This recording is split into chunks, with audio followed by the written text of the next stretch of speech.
Esta é a quinta aula da disciplina de Teoria de Controle 2 do Departamento de Circuitos Elétricos da Universidade Federal de Juiz de Fora. Eu sou o André Marcato e meu e-mail está aqui embaixo.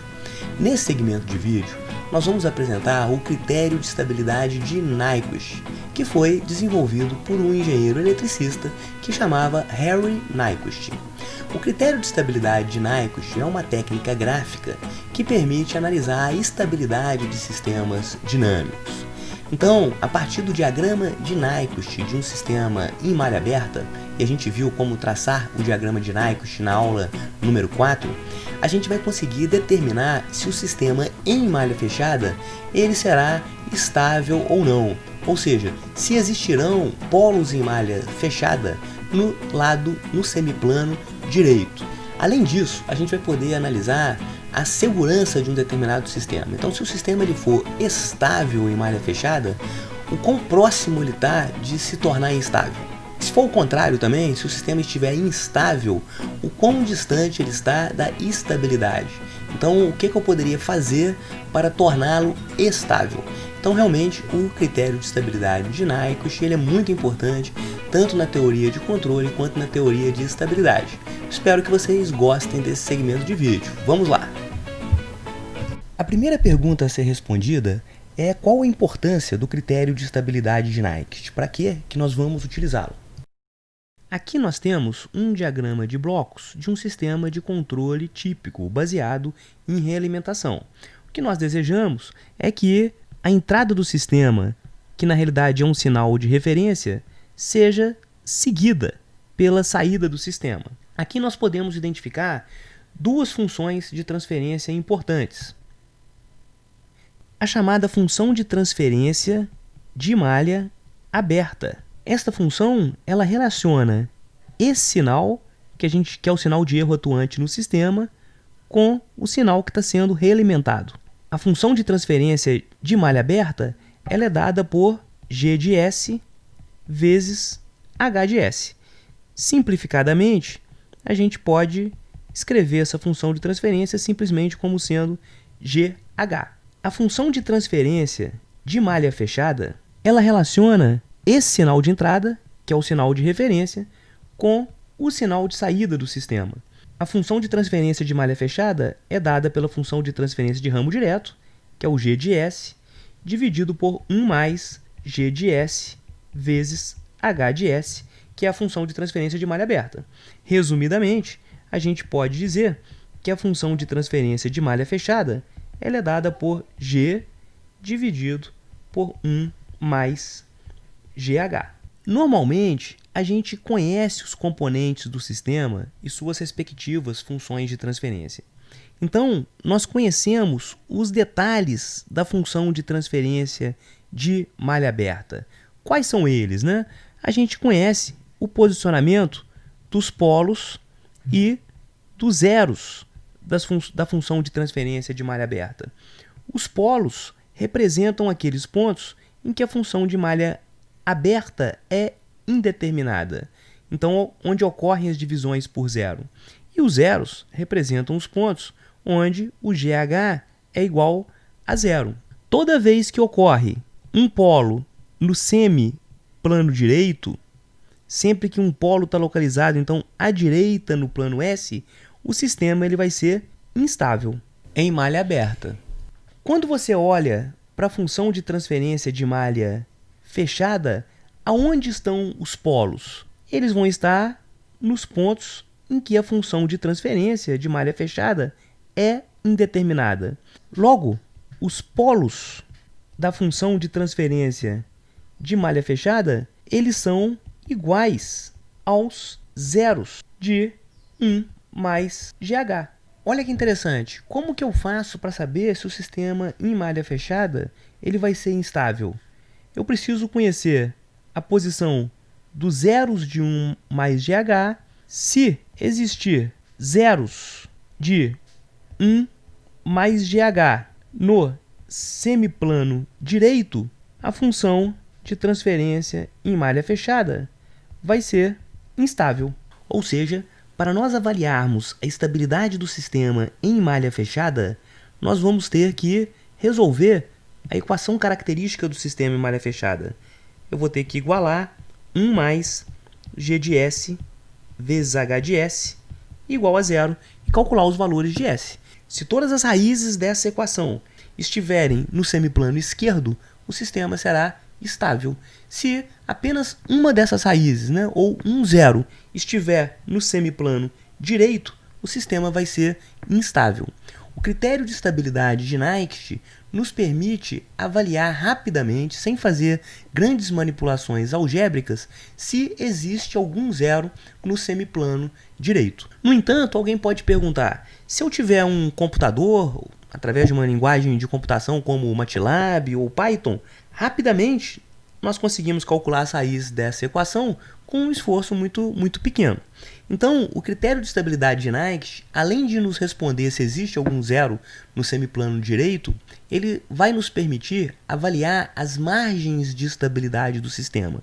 Se o sistema for estável, o quão seguro ele está, quão distante da instabilidade ele está, que são as margens de ganho e as margens de fase que a gente vai abordar daqui a pouquinho.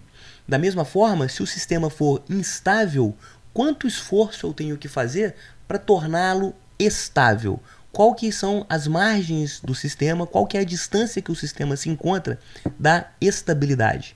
Então, o critério de estabilidade de Nyquist ele vai ser muito importante para que rapidamente, a partir da função de transferência de malha aberta do sistema, a gente consiga avaliar o que vai acontecer com a função de transferência de malha fechada. Para nós apresentarmos o critério de estabilidade de Nyquist, é necessário realizar algumas discussões iniciais. Vamos tomar como exemplo um sistema cuja função de transferência de malha aberta, o G de S H de S, é dado por... Nós temos um zero no menos 3. Então, no numerador vai aparecer o fator S mais 3. Nós temos um polo no menos 1. Então, no denominador vai aparecer o fator S mais 1. Um outro polo no menos 2. Então, no denominador aparece o fator S mais 2. E nós temos um fator quadrático. S ao quadrado mais 2S mais 2. Esse termo quadrático ele gera dois polos complexos conjugados. Um situado em menos 1 menos J e o outro situado em menos 1 mais J. A partir daí, é interessante a gente visitar o plano S e posicionar esses polos. Então, a gente tem um polo em menos 1, um polo em menos 2 e um zero em menos 3. Os polos complexos conjugados estão em menos 1 mais J e menos 1 menos J. E se nós olharmos agora para 1 mais G de S H de S. Onde vão estar os polos e zeros dessa função? 1 mais G de S H de S é igual a 1 mais, eu só vou repetir agora a expressão de G de S H de S. S mais 1 vezes S mais 2 vezes S ao quadrado mais 2S mais 2. Tudo isso aqui vai estar embaixo de S mais 3. A gente vai ter que tirar o mínimo, né? Então, você vai ter S mais 1 que multiplica S mais 2 que multiplica S ao quadrado mais 2S mais 2. Na realidade, eu multipliquei todo o denominador vezes 1 para poder obter essa expressão aqui. Mais S mais 3. Tudo isso vai estar sobre S mais 1, S mais 2, que multiplica S ao quadrado mais 2S mais 2. O que a gente consegue observar? Que os pontos que levam essa função 1 mais G de S a ficar indeterminada são os zeros aqui desse denominador, né? Que são os mesmos desse cara aqui. Então, os polos de 1 mais G de S vezes H de S são iguais aos polos de G de S H de S. Ou seja, os polos de malha aberta são iguais aos polos dessa função aqui, que é 1 mais G de S H de S. Só que os zeros de G de S H de S, que nesse caso aqui a gente está vendo que ele está em menos 3, não estão nos mesmos locais que os zeros de 1 mais G de S H de S. Se eu traçar aqui um plano para plotar os polos e zeros de 1 mais G de S H de S, a gente vai observar algo desse tipo aqui, né? Eu vou ter os polos nos mesmos pontos, né, que a função de transferência de malha aberta. Então, aqui a gente tem uma correspondência, né, de todos os polos. Mas os zeros não, né? Então, o zero de G de S, H de S, função transferência de malha aberta, está em menos 3, e a gente não sabe aonde estão os zeros da função de transferência 1 mais G de S, H de S. Se todos os zeros estiverem à esquerda, por que eu plotei 4 zeros aqui? Porque se você observar, aqui a gente tem um polinômio do quarto grau. Então, se esses zeros estiverem no semiplano esquerdo, a gente viu aqui anteriormente, né, que os zeros dessa função, eles são os polos da função de transferência de malha fechada. Então, se esses zeros estiverem aqui no semiplano esquerdo, a função de transferência de malha fechada vai ser estável. Se um desses zeros estiver no semiplano direito, a função de transferência em malha fechada vai ser instável. Para nós avaliarmos a relação entre os polos e zeros de G de S e 1 mais G de S, vamos fazer um exemplo aqui no Google Colab. Inicialmente, a gente precisa instalar a biblioteca Control.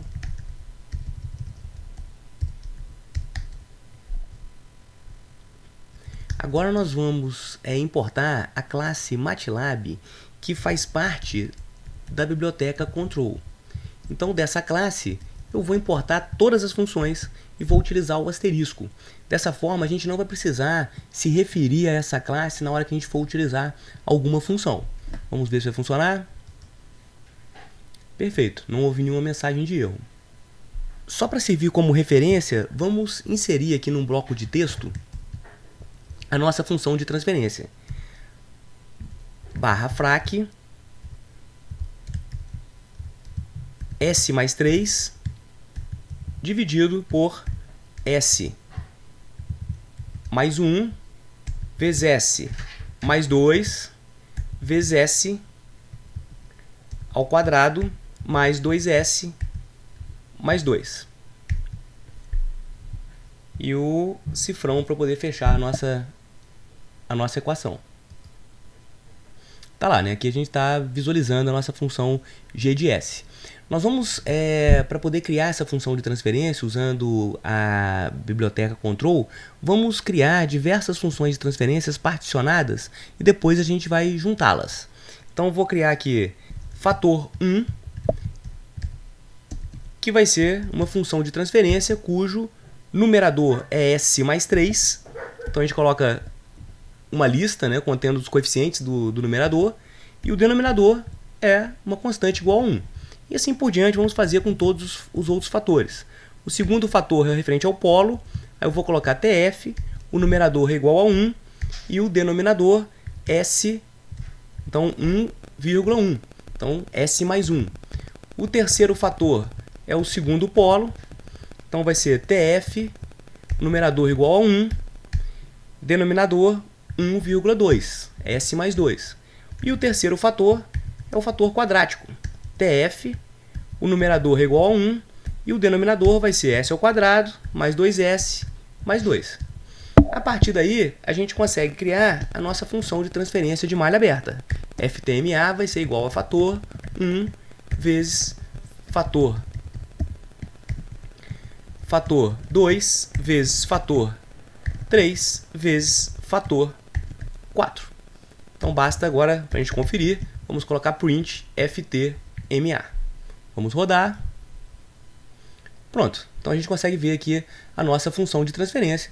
A única diferença é que ele realmente multiplicou todos os fatores do denominador e chegou nesse polinômio aqui de quarta ordem. Então, agora, vamos dar uma olhada nos polos e zeros dessa função. Então, vou inserir um novo bloco de código. E nós vamos usar um comando chamado pzmap, polos e zeros mapa. Então, vou colocar aqui FTMA e ele vai plotar para mim todos os polos e zeros dessa função de transferência que é a nossa FTMA. Excelente, né? Olha o que a gente consegue visualizar, né? Exatamente igual a gente desenhou no nosso notebook, né? A gente tem lá um polo no menos 1, outro polo no menos 2, um outro polo aqui no menos 1 mais J e outro polo aqui no menos 1 menos J. E a gente tem o nosso zero aqui no menos 3. E se agora, num novo bloco de código, a gente usar o pzmap de novo, só que agora eu vou plotar 1 mais FTMA. Então é o meu 1 mais G de S, H de S. O que nós vamos observar? Olha que interessante. Então nós temos os polos nas mesmas posições da função de transferência de malha aberta. No menos 1, menos 1J, menos 1 mais 1J, menos 2. E olha onde estão os zeros. Como a gente tinha salientado, né, são 4 zeros. Esses zeros, na realidade, eles vão ser os polos da função de transferência de malha fechada. Como todos esses zeros estão no semiplano esquerdo, a gente sabe de antemão que a função de transferência de malha fechada ela vai ser estável nesse caso. Vamos generalizar a expressão de G de S. Então, G de S pode ser descrita como uma divisão de polinômios. O polinômio do numerador vai ser Gn de S. E o polinômio do denominador vai ser Gd de S. O mesmo vale para H de S. Então, H de S é igual a Hn, de numerador de S, dividido por Hd de S. Então, G de S vezes H de S é igual a Gn de S vezes Hn de S sobre Gd de S vezes Hd de S. Então, facilmente a gente percebe que os polos de GH de S são os valores de S, né, que zeram esse denominador aqui, gerando uma indeterminação. Como fica, então, 1 mais G de S vezes H de S? Isso vai ser igual a 1 mais Gn de S vezes Hn de S dividido por Gd de S vezes Hd de S. O que a gente precisa fazer? Tirar o mínimo dessa expressão, né? Então, esse denominador aqui, ele deve multiplicar esse 1, né? Então, o que a gente vai ter? Gd de S vezes Hd de S mais Gn de S vezes Hn de S sobre Gd de S vezes Hd de S. Então, o que a gente percebe, né? O denominador dessa expressão aqui, GH de S, é igual ao denominador dessa expressão aqui. Por isso que os polos de GH vão ser iguais aos polos de 1 mais GH. No entanto, os zeros de GH vão ser calculados através do numerador, né? Que é Gn vezes Hn de S. E os zeros de 1 mais GH, eles são calculados por esse numerador aqui. A gente vai ter que igualar esse numerador a zero. Então, obviamente, esses zeros, né, de GH e os zeros de 1 mais GH, eles vão ser diferentes. Visto isso, vamos passar agora para uma outra análise. Vamos observar agora o chamado princípio do argumento de Cauchy. Vamos colar aqui o mapa de polos e zeros de 1 mais GH. Então, nós temos aqui o mapa de polos e zeros de 1 mais GH. Vamos chamar esse plano de plano S. E aqui embaixo, vamos construir um outro plano, parte real, parte imaginária, parte real. E vamos chamar esse plano de plano W. O que nós desejamos fazer? Vamos escolher aleatoriamente aqui um ponto S e vamos substituir esse ponto S na função de transferência 1 mais G de S, H de S. Esse ponto S é um número complexo. Na hora que a gente substitui o ponto S na função de transferência 1 mais G de S, H de S, nós vamos obter um outro número complexo, que vai estar aqui no plano W. Como que é caracterizado esse número complexo do plano W? Ele é dado por um vetor com um determinado módulo e um determinado ângulo. Quem que é esse módulo? A gente viu em aulas anteriores que nós podemos fazer da seguinte forma, né? A gente estabelece para os zeros aqui no plano S uma referência. Se a gente interligar cada um desses zeros ao ponto S, a gente vai ter aqui A1, A2, A3 e A4.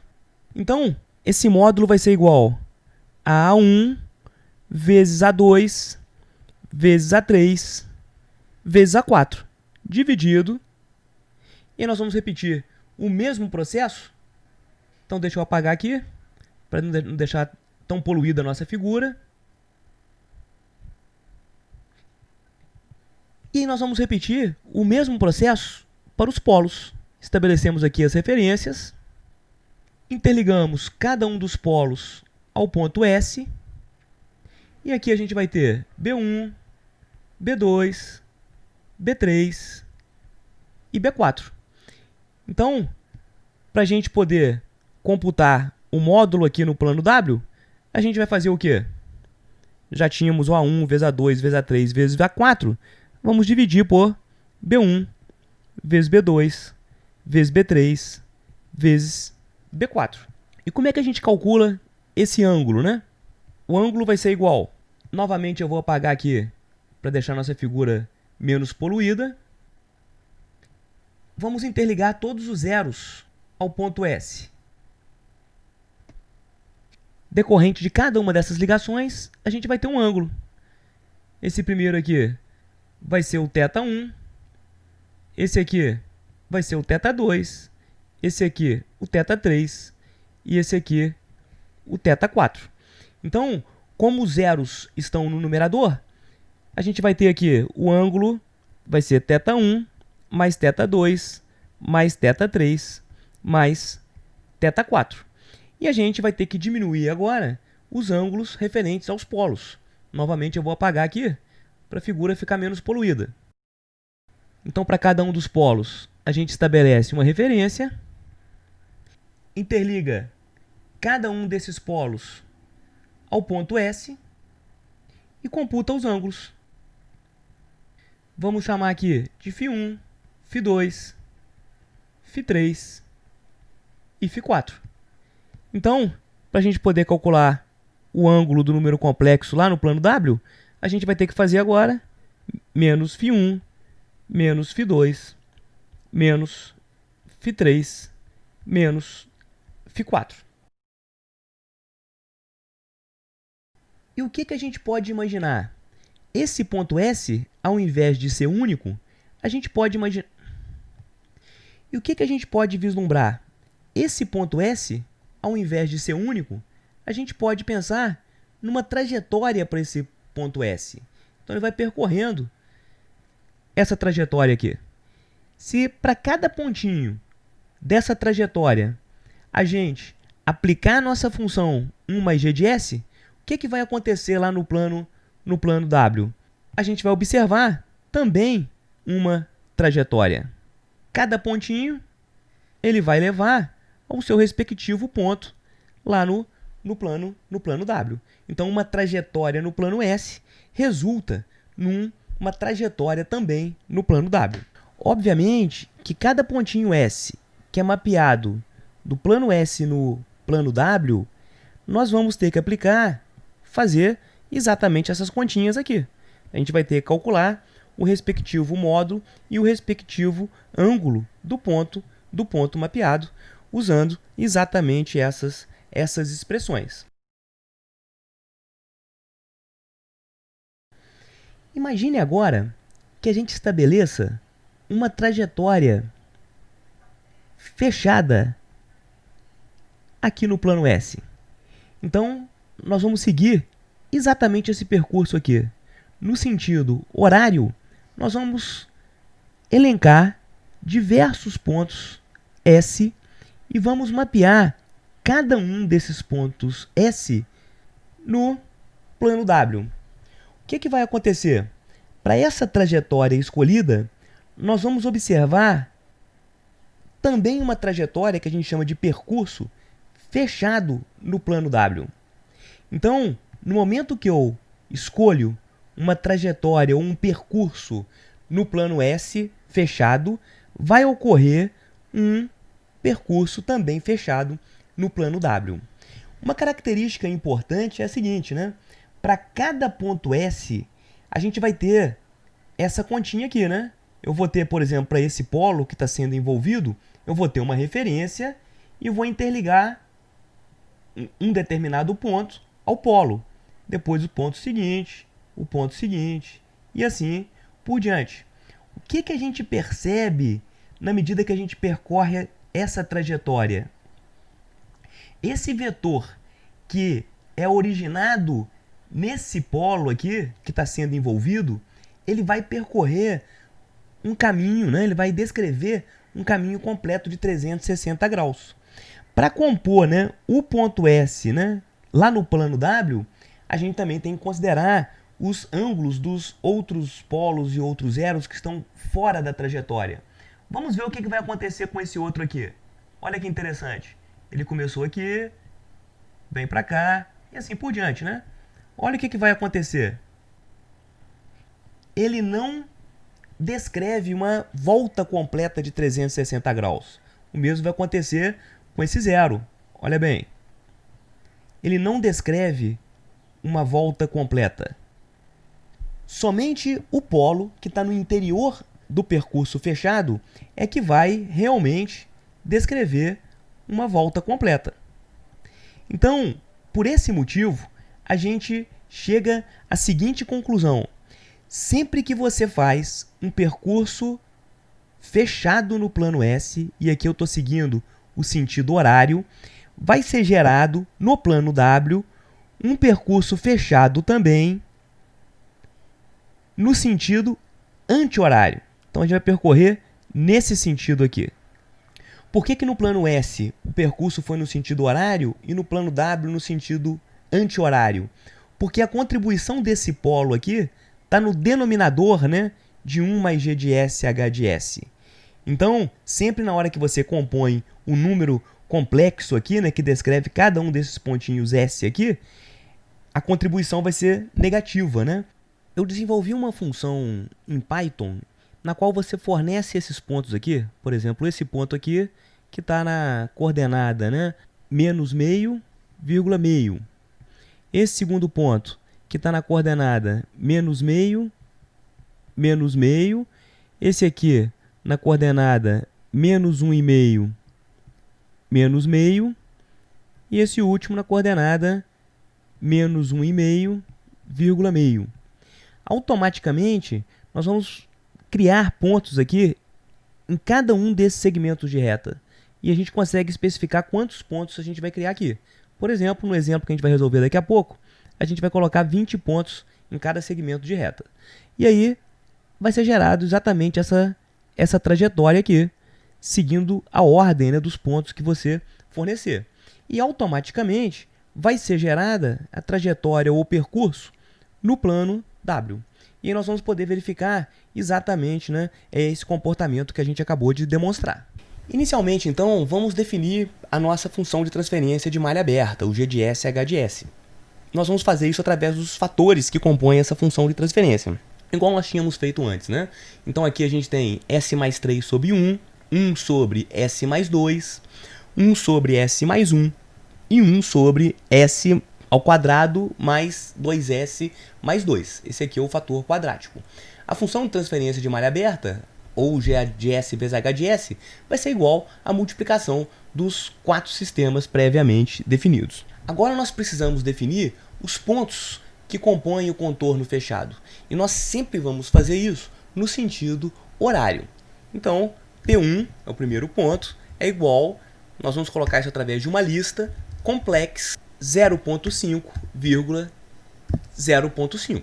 Então, como a gente utilizou o colchetes, né, então a gente está definindo uma lista, e essa lista vai conter um único elemento, que é esse número complexo. Em seguida, P2 vai ser igual a complex, a parte real continua a mesma, né, 0.5, e a parte imaginária vai ser menos 0.5. O terceiro ponto vai ser complex, agora a parte imaginária continua a mesma, e a parte real ela vai passar para 1,5. Na realidade, a parte real é sempre negativa, né? Menos meio, menos 1,5. E a parte imaginária continua em menos 0,5. Agora vem o quarto ponto, que vai ser igual a complex. Agora, a parte real, ela continua igual, né? E a parte imaginária vai para 0,5. E a gente vai dizer que o P5 ele vai ser igual exatamente ao ponto inicial. Isso serve para a gente poder realmente fechar o percurso. E aí a gente vai concatenar essas 4 listas, né? Então, o P, que vai ser agora o conjunto de 4 pontos, é igual a P1 mais P2 mais P3 mais P4 mais P5.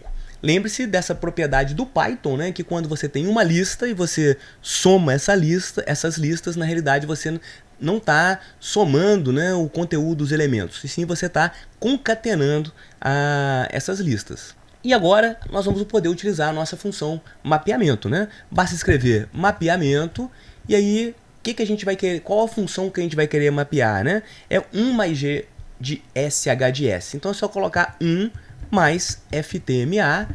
Agora nós vamos ter que especificar o nosso conjunto de pontos e agora a gente vai ter que especificar quantos pontos, né, quantos S a gente vai visitar em cada segmento. Então vamos colocar aqui 20. E agora a gente vai simplesmente rodar esse bloco de código. Pronto. Então olha o que foi mostrado, né? Deixa eu diminuir um pouco aqui o zoom. Então olha bem, aqui nós temos os nossos 4 zeros, nós temos os nossos polos e aqui o percurso, né? O nosso percurso é fechado. E aqui o percurso gerado lá no plano W. Então à esquerda a gente tem o plano S, à direita a gente tem o plano W. Se a gente quiser verificar, né, como que esse percurso no plano W foi gerado, basta clicar aqui no play. A gente consegue ver no lado esquerdo, né, o ponto S se movimentando e o rebatimento aqui no lado direito. Então a gente vê que o S, né, ele está percorrendo uma trajetória no sentido horário e lá no plano W a gente vê a trajetória sendo realizada no sentido anti-horário. Então está havendo, né, a envoltória de um polo no plano S e lá no plano W a gente está envolvendo a origem. No lado esquerdo, o polo foi envolvido no sentido horário uma vez e no lado direito, a origem foi envolvida no sentido anti-horário uma vez. Nós desenvolvemos uma outra funçãozinha chamada mapvet, que na realidade é exatamente igual a mapeamento, mas a gente vai conseguir visualizar cada um dos vetores e a sua respectiva contribuição lá no lado direito, no plano W. Vamos ver o que vai acontecer, né? Então vamos rodar. Demora um pouquinho mais, né? Porque essa função, a animação fica um pouquinho mais complexa, mas o resultado fica interessante.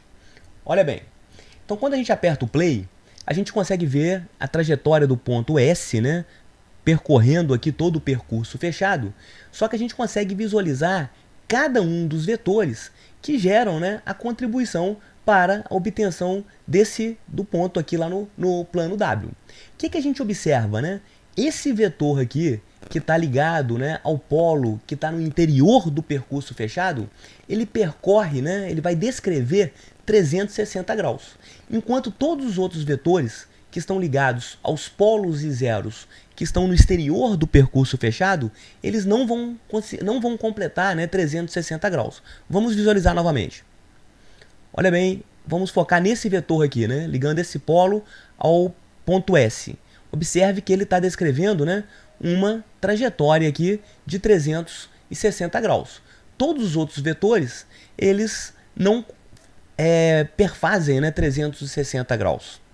Por esse motivo, o percurso aqui no plano W, né, ele vai gerar uma envoltória, né, no entorno da origem, né? E por que essa envoltória é sempre no sentido contrário, né? Então, se o ponto S aqui ele está percorrendo, né, o percurso no sentido horário, aqui no lado direito, né, esse pontinho, né, ele vai descrever a trajetória no sentido anti-horário. Porque como esse vetor aqui, né, ele está ligado a um polo, o ângulo está no denominador, né, de 1 mais g de sh de s. Então, na hora que você calcula, né, o ângulo final aqui, né, que gera o ponto no plano W, esse ângulo aqui ele vai ficar negativo. Então, na hora que você envolve um polo, né, o percurso aqui no plano W vai ser sempre no sentido contrário do plano S. Vamos adaptar o nosso programa agora e vamos envolver agora o zero. Para envolver esse zero, vamos escolher esse percurso aqui, né? Então esse ponto aqui vai ser o parte real 0, parte imaginária 1,5. Aqui a parte real 0, parte imaginária 1. Depois você vai para a parte real menos 0,75, né? E a parte imaginária 1. Depois você mantém o menos 0,75, parte imaginária 1,5. Depois você volta para o ponto original, tá certo? Então vamos lá. Então parte real 0, parte imaginária 1,5. Depois parte real 0, parte imaginária meio. Depois parte real menos 0,75, parte imaginária continua no meio. Depois parte real continua no menos 0,75 e a parte imaginária 1,5. E depois você volta, né, para o ponto original. Então vai ser 0 e 1,5. Vamos ver o que vai ocorrer. Então a gente percebe, né, que agora o nosso percurso ele está envolvendo o zero, né? No lado direito, a gente já percebe, sem ainda analisar a animação, que a gente está envolvendo uma vez a origem. Vamos ver em que sentido vai se dar esse envolvimento. Vamos apertar o play aqui. Então, observe que a volta aqui está sendo dada no sentido horário e lá no plano W, a gente também está percorrendo, né, um percurso no sentido horário. Por que isso ocorre, né? A gente percebe esse vetor aqui, né, que está ligando o zero ao ponto S, ele está descrevendo uma trajetória completa aqui de 360 graus. Todos os outros vetores, né, que contribuem, né, para o ponto aqui no plano W, eles não perfazem 360 graus. Como o ângulo do zero ele está no numerador, então a contribuição aqui no plano W, desse ângulo, vai ser sempre no mesmo sentido. Então, devido a esse motivo, né, a gente percorre aqui, né, um percurso no plano W no mesmo sentido. E se a gente envolvesse aqui esses dois zeros? Então basta trocar, né, onde está meio aqui, se eu passar para menos 1,5, a gente vai envolver esses dois zeros. Então onde está meio, eu vou colocar menos 1,5. Então aqui vai para o menos 1,5, aqui também vai para o menos 1,5. Então basta fazer isso, né? Eu acho que vai resolver. Vamos lá, vamos rodar. Tá lá, né? Então a gente está fazendo um percurso agora e eu estou envolvendo dois zeros. O que a gente já percebe, né? Que na hora que a gente percorrer esse percurso aqui no plano W, o que está acontecendo, hein? A gente vai estar envolvendo duas vezes a origem. Vamos ver isso na nossa animaçãozinha. Olha bem, vamos prestar atenção nesse ponto, né? Então a gente está aqui, começa a percorrer a origem agora no sentido horário, né? Então observe o ponto aqui no plano W, demos uma volta externa e depois a gente vai dar a volta interna. Então olha que interessante, a gente envolveu a origem duas vezes no sentido horário. Por que isso, né? Vamos analisar a animação novamente. Se você observar esse vetor aqui e esse vetor, ambos vão descrever 360 graus no entorno dos seus respectivos zeros. Todos os vetores que estão do lado de fora não vão percorrer os 360 graus, né? Então, por esse motivo, né, e como a gente está envolvendo os zeros, né, a contribuição angular desses dois vetores aqui sempre vai ser com o mesmo sinal aqui do vetor que está gerando o ponto no plano W. Então, a gente vai, nesse caso, dar duas voltas em torno da origem. Vamos fazer mais uma modificaçãozinha aqui e vamos envolver agora esses três polos e esses dois zeros. E vamos ver o que vai ocorrer, né? Então, para isso, aonde a gente está observando aqui nesse menos 0,75, basta a gente passar para menos 1,25. Então, onde está menos 0,75, a gente coloca lá menos 1,25. Vamos lá? Olha o que está acontecendo, hein? A gente percebe várias trajetórias sobrepostas aqui, né? Mas em torno da origem, a gente tem uma envoltória só. Vamos lá. Play. Então a gente percebe aqui a evolução desse ponto azul no plano W, né? Ele está percorrendo duas trajetórias fechadas aqui, mas que não envolve a origem, né? Vamos lá. Agora ele começou a dar a volta externa. Então ele está dando uma volta à origem no sentido anti-horário, enquanto aqui no plano S a gente está percorrendo no sentido horário. Por que isso aconteceu, né? Como nós estamos envolvendo três polos, cada um desses três vetorezinhos aqui vão dar 360 graus. Só que a gente vai ter esses dois vetores, que estão ligados aos zeros, também percorrendo 360 graus, só que no sentido contrário. Então, no final das contas, a gente tem uma volta aqui no sentido anti-horário, porque a gente tem três polos e apenas dois zeros. Essa observação, que é decorrente do teorema do mapeamento, que advém do critério do argumento de Cauchy, é fundamental para a gente derivar o teorema da estabilidade de Nyquist. Digamos que eu não saiba aonde estão posicionados os meus zeros. Eu conheço apenas o posicionamento dos polos. E eu faço uma trajetória aqui que venha até nesse ponto aqui. Eu vou substituir o menos 1,25 por menos 2,5. Então eu vou fazer a trajetória percorrer esse quadrado aqui. Então vamos lá. Onde está menos 1,25 eu vou colocar menos 2,5.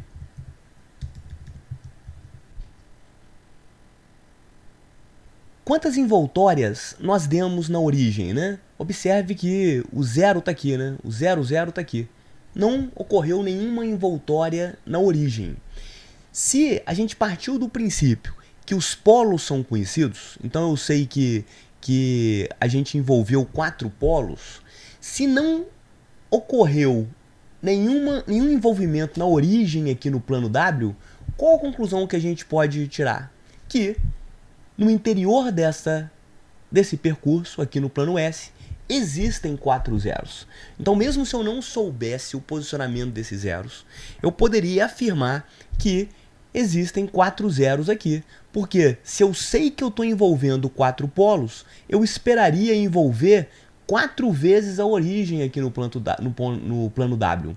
Como não houve nenhum envolvimento, a única forma disso ocorrer seria a existência desses quatro zeros aqui. Então, a partir dessa observação, a gente vai descrever o teorema de estabilidade de Nyquist. O que nós estamos interessados? Em saber se existem zeros de 1 mais g de S h de S no semiplano direito. Então, a gente poderia criar uma trajetória envolvendo um percurso, envolvendo aqui o nosso semiplano direito, né? Então, como poderia ser, primeiramente, apenas a título ilustrativo, como poderia ser esse percurso, né? A gente poderia sair aqui do parte real 0, parte imaginária 10, aí depois a gente vai vir para cá, né? Parte real bem grande, colocar 10 também por enquanto, parte imaginária 10, aí depois a gente vem para cá, parte real 10, parte imaginária menos 10, depois a gente vem para cá, parte real 0, parte imaginária menos 10, e depois volta para esse ponto original. Então vamos lá. Então o primeiro ponto vai ser 0, parte real 0, parte imaginária 10. Depois, parte real 10, parte imaginária também 10. Depois, parte real 10, parte imaginária menos 10. Depois, parte real 0, parte imaginária menos 10. E depois a gente volta para o ponto original. Vamos ver o que vai ocorrer. Olha bem. Então, apenas houve uma mudança de escalas aqui, né? A gente continua vendo nossos polos e zeros, só que a gente está partindo do pressuposto que a gente não conhece o posicionamento desses zeros, e eu fiz uma trajetória aqui, envolvendo uma grande parte aqui do meu semiplano direito, né? do plano S. O que a gente observa? Que não houve nenhum envolvimento na origem, né? Então a origem está nessa região aqui, né, o 0, 0. Então a gente descreveu uma trajetória, a gente pode até ver a animação aqui, né, e a gente percebe que não houve nenhum envolvimento na origem. Então observem bem, vamos admitir que o n é o número de envoltórias na origem que a gente observa aqui no plano W. Então a gente está vendo, está visualizando que o n é igual a 0. A gente conhece o número de polos que foram envolvidos aqui pelo meu percurso no plano S. Como a gente conhece o posicionamento dos polos, lembre-se que os polos de malha aberta são exatamente iguais aos polos, né, de 1 mais G de S, H de S. A gente sabe que o número de polos envolvidos aqui é igual a 0. Então, se não houve nenhum envolvimento na minha origem, qual a equação que a gente pode vislumbrar, né? O número de envolvimentos na origem no sentido horário, então o n é igual a z menos p. Se eu conheço o n, que é 0, e conheço p, número de polos envolvidos, que também é 0, obviamente a gente vai deduzir que não houve nenhum envolvimento de zeros aqui nesse percurso fechado. Então, não existem zeros no semiplano direito. Então essa é a ideia do critério de estabilidade de Naiks, que a gente vai estender um pouquinho mais, né? Porque aqui eu criei um percurso fechado no semiplano direito, mas esse percurso fechado ele está finito, né? O ideal é que a gente crie, né? E assim que vai ocorrer no critério de estabilidade de Naiks, a gente vai percorrer aqui um percurso, né, de perímetro infinito. Vamos ver isso a seguir. De volta ao nosso notebook, ao nosso caderno de anotações, nós estamos vendo o mapa de polos e zeros da nossa função de transferência 1 mais g de s, h de s, que nós estamos utilizando como exemplo. Nós vimos que a função de transferência de malha aberta, que é caracterizada por g de s, h de s, normalmente ela é conhecida. Portanto, ela tem os seus polos e zeros conhecidos. Por outro lado, a função de transferência de malha fechada, que é dada por g de s sobre 1 mais g de s, h de s, ela é desconhecida. Especificamente, nós temos os polos da função de transferência de malha fechada dados pelos zeros de 1 mais g de s, h de s. Quando a gente olha especificamente para 1 mais g de s, h de s, o que nós vimos? Os polos são conhecidos. Então, esses polos de 1 mais g de s, h de s são iguais aos polos da função de transferência de malha aberta. No entanto, os zeros são desconhecidos. Como o teorema de estabilidade de Naiks pode nos ajudar? Nós vamos desenhar o chamado plano S. Nesse plano, onde nós conseguimos identificar o eixo real e o eixo imaginário, nós vamos plotar os polos da função de transferência 1 mais GH, os quais são conhecidos. Nós desejamos saber se existem zeros da função de transferência 1 mais GH situados no semiplano direito. Se existirem, a função de transferência de malha fechada será instável. Qual é a ideia, então? Nós vamos construir um percurso fechado envolvendo todo o semiplano direito. Esse percurso ele é dado por um semicírculo com um raio tendendo a infinito. Nós vamos, então, percorrer ponto a ponto, né, esse semicírculo, e para cada um desses pontinhos, a gente vai realizar um mapeamento no chamado plano W. Parte real, parte imaginária. Nós vimos que, para esse nosso exemplo, esse mapeamento ele resulta em algo desse tipo. Qual a conclusão que a gente chega? O número de envolvimentos na origem ele sempre vai ser igual ao número de zeros envolvidos por esse percurso fechado menos o número de polos envolvidos por esse percurso fechado. No nosso exemplo, a gente percebe que o n ele é igual a zero, pois não existem envolvimentos na origem, e a gente percebe que o P é igual a zero, pois os polos eles são conhecidos e não existem polos no interior do percurso fechado. Todos os polos eles estão situados fora do percurso fechado. Daí, a gente consegue depreender que o número de zeros no interior do percurso fechado é igual a zero. A gente sabe que não vai ter nenhum zero aqui dentro. Obviamente, a gente sabe que existem zeros do lado de fora do percurso fechado, mas esses zeros não vão gerar instabilidade no sistema, na função de transferência de malha fechada. O mapeamento que a gente realizou, então vai existir apenas mais uma modificação. O mapeamento do plano S no plano W é realizado por essa funçãozinha que está aqui. O que aconteceria se, ao invés dessa função, se eu fizesse o mapeamento utilizando GH apenas? Ao invés de 1 mais GH, se eu fizesse GH apenas, o que iria acontecer? A gente iria ter um deslocamento do percurso lá no plano W. Esse deslocamento ele é dado por uma unidade, justamente esse 1 aqui que a gente deixou de somar. Então, se ao invés de a gente aplicar a função de transferência 1 mais GH para mapear os pontos, né, do percurso fechado, do plano S no plano W, a gente usar a função de transferência GH, vai ocorrer apenas esse shift, né, esse deslocamento do percurso gerado no plano W. E nesse caso, ao invés de a gente contar os envolvimentos na origem, a gente vai contar os envolvimentos no menos 1. Então, nesse caso, o n ele vai ser dado pelo número de envolvimentos no ponto menos 1. Se o n for positivo, significa que ocorreram tantos envolvimentos no menos 1 no sentido horário. Se o n for negativo, significa que ocorreram tantos envolvimentos no menos 1 no sentido anti-horário. Este contorno, ou percurso, é denominado percurso de Nyquist. Para finalizar essa primeira parte do segmento de vídeo que trata o critério de estabilidade de Nyquist, vamos fazer um pequeno exemplo.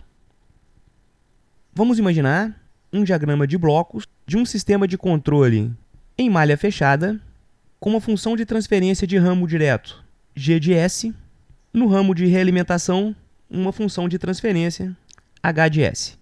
Aqui nós temos o sinal de referência e aqui a saída.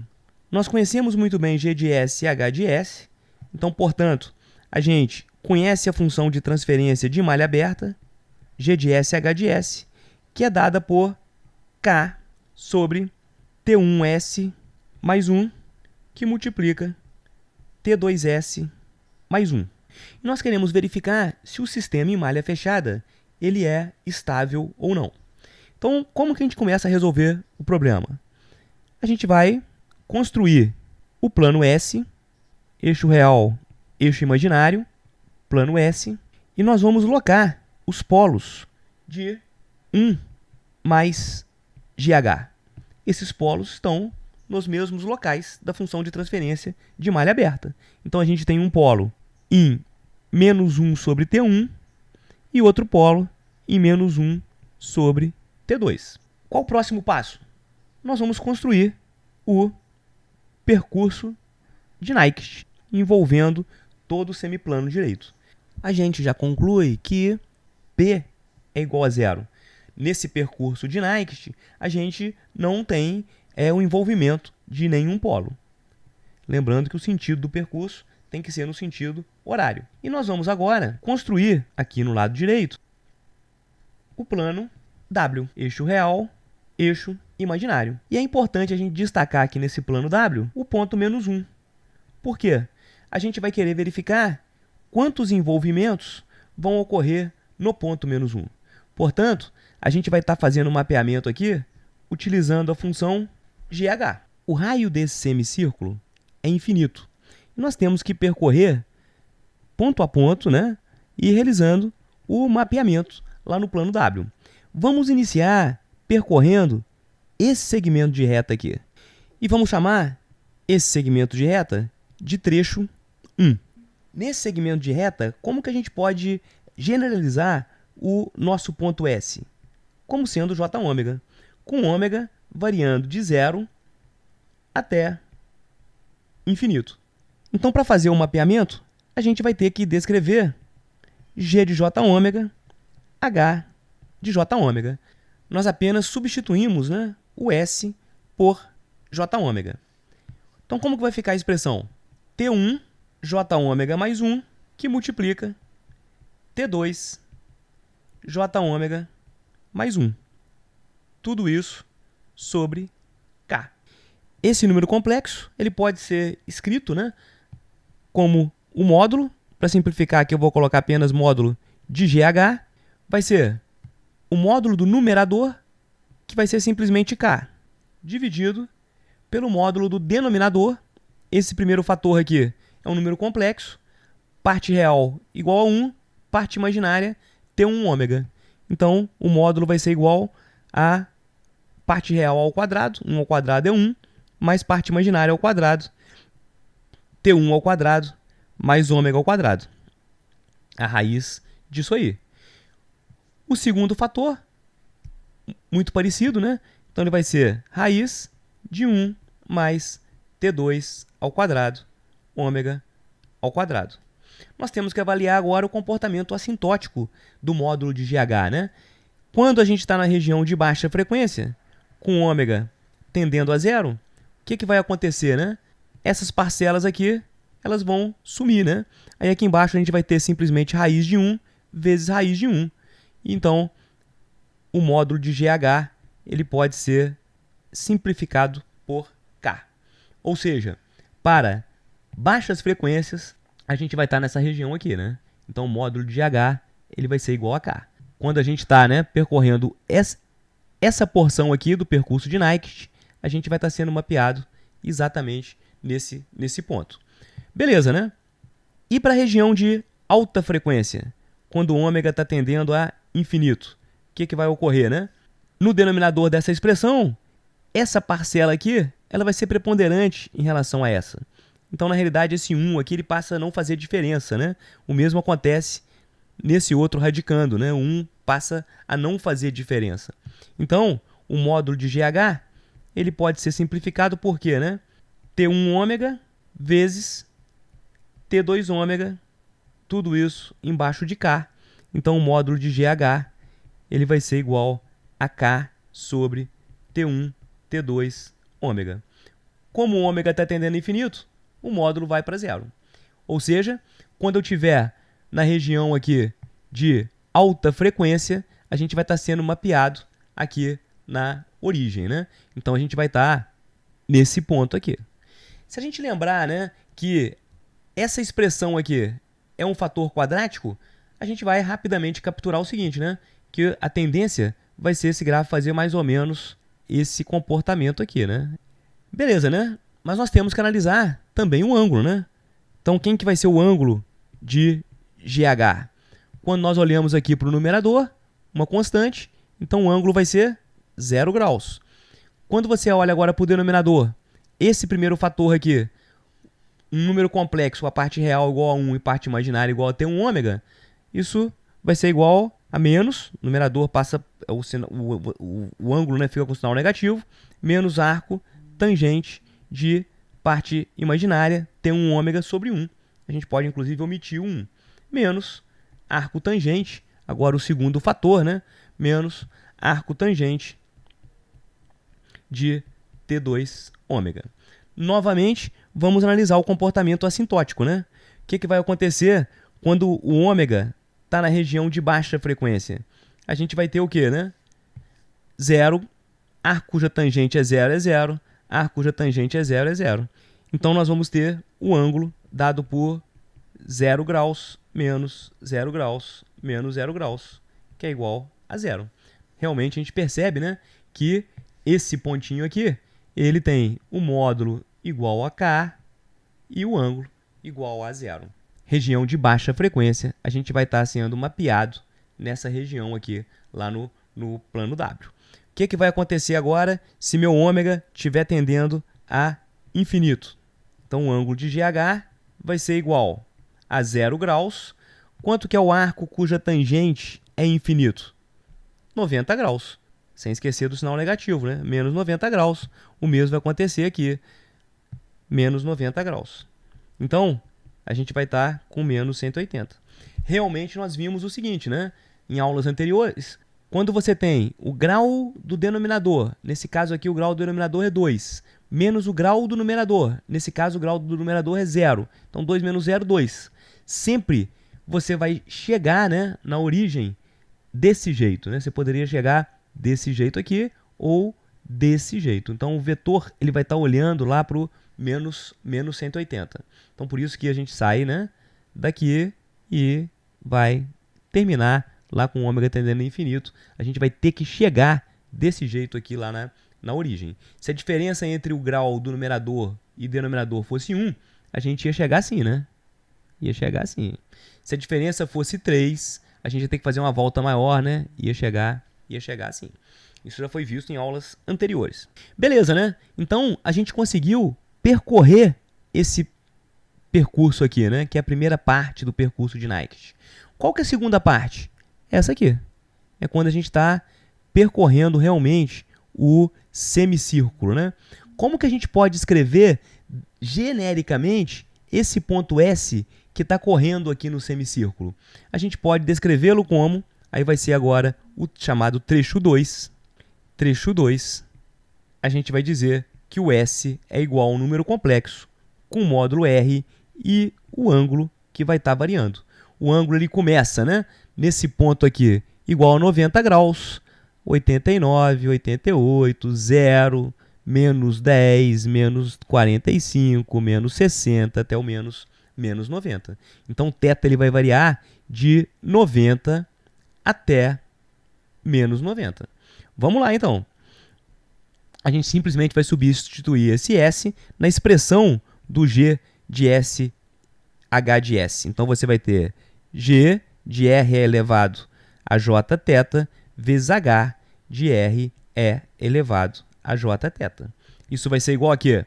A T1 vezes R é elevado a Jθ mais 1. E agora, T2 vezes R é elevado a Jθ mais 1.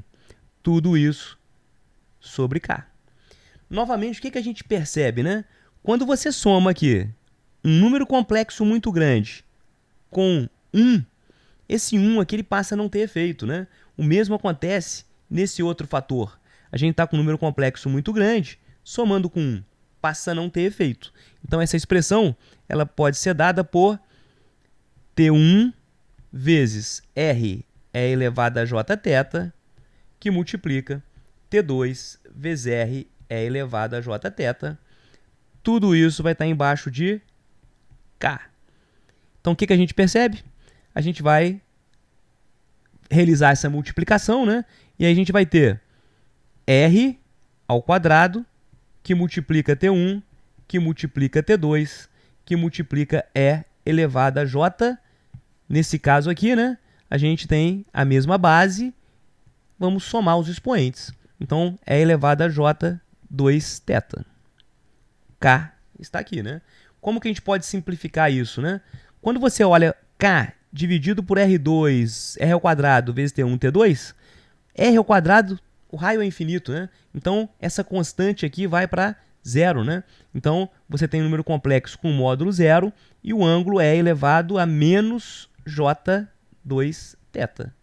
Vamos ver como é que o nosso θ está variando, né? Ele começa em 90 graus, depois vai para 45, depois vai para 0, menos 45 e depois menos 90.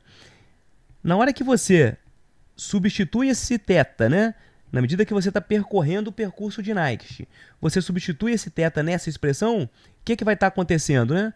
Então, você vai estar no menos 180 graus, depois você vai para o menos 90 graus, depois 0 graus, depois 90 graus, né? Menos 45 vezes menos 2, e depois 180.